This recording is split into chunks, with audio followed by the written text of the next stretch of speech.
Good afternoon, everyone. This is Marcus Watts. I'm here on Facebook Live right now. The reason why I'm on Facebook Live right now is because I saw a video of Mr. Officer Brandon Tatum, recently, and he was on a interview on Piers Morgan's interview, and he basically was agreeing with inaccurate history about this country that was not completely accurate. And I need to correct this right now because what's happening is a lot of people love to follow Brandon Tatum who are conservatives. I understand why, because Brandon Tatum has, said he's against abortion, he's against the lifestyles of gay marriage, he's against other things that Christians who believe in the Bible from the Old and New Testament do not support. So I get that. But unfortunately, Mr. Tatum is not very good at, he's not very good in through the years of actually saying correct history, generally speaking, when it comes to this country. And so he was making it clear that he thought African Americans were doing really well after slavery. That's not 100% true, folks. There was a time period where African Americans were on the verge of really thriving and doing well after slavery. But the problem was we went backwards into racism not too long after slavery. One of the things that did happen is that, yes, there was a time that it seemed like African Americans were progressing in this country. But the problem that happened was about 2 or 3 years after the Civil War was over, there comes the birth of the Ku Klux Klan. And even during that time frame, there's a teaching called social Darwinism. And social Darwinism basically created this, basically implemented this teaching that African Americans and Africans were not human, they were monkeys. And so the generation that didn't really understand slavery that well, that was being born during that time frame, growing up with that teaching, they were being taught that African Americans weren't human. And so between the Ku Klux Klan and between the social Darwinism teachings being taught after slavery, it opened up the doors for the Jim Crow era. And the Jim Crow era that started manifesting in the last years of the 1800s, especially in the 1900s up until the 1950s, is when African Americans were being lynched, and they were getting away with lynching African Americans and getting away with it. So, people would like to argue saying, well, Marcus, but a lot of the black families are still connected in terms of most of the black families growing up in two-parent biological home. That's true, folks. That's very true. There were black business people thriving. No argument there, okay? But there's a flip side here. During a time frame, African-American businessmen, normal class men, even the poor, they still had to worry about getting harmed off the color of their skin. They weren't just having a good old time enjoying their life in this country during that time. And what I'm not going to do as a righteous man and as a human being, I'm not going to deceive people into believing something that contradicts what happened during that era, okay? My great-grandfather, Mr. Andrew Watts, he actually was a farmer. He retired, I think my father told me years ago, he retired when he was in his early 70s. So that was back in the early 1970s when he retired, because my great-grandfather was born in 1900. And when my great-grandfather was alive in the 1900s, and he lived to be a really old man. He lived to be 93 years old. But when he was alive during the era, when he was in his youth, my great-grandfather had to worry about being lynched.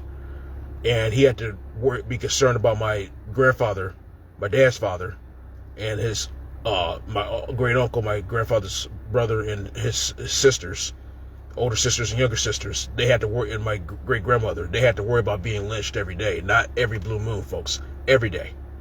So if my great grandfather and my grandfather was walking out on the street back in the 30s or 40s, when my grandfather was a little kid, every moment they stepped out of their house, they had to worry about being lynched off the color of skin, folks. So no, folks, it's not just my great-grandfather and my grandfather. It's African Americans, especially down south and across the country, but definitely down south. They had to worry about being harmed every day. So when Brandon Tatum tries to recreate history pretending that African Americans was just doing just fine, everything was okie dokie, no, it wasn't, folks. That's why there was a civil rights era that happened.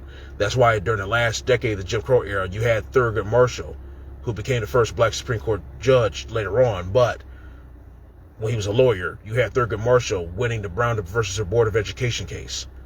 If Mr. Marshall does not win the Brown versus the Board of Education case, my life as an African American would not be the way it is today. Matter of fact, everybody's life who's not even African American, their lives wouldn't be the way it is today either. So Dr. King doing what he did.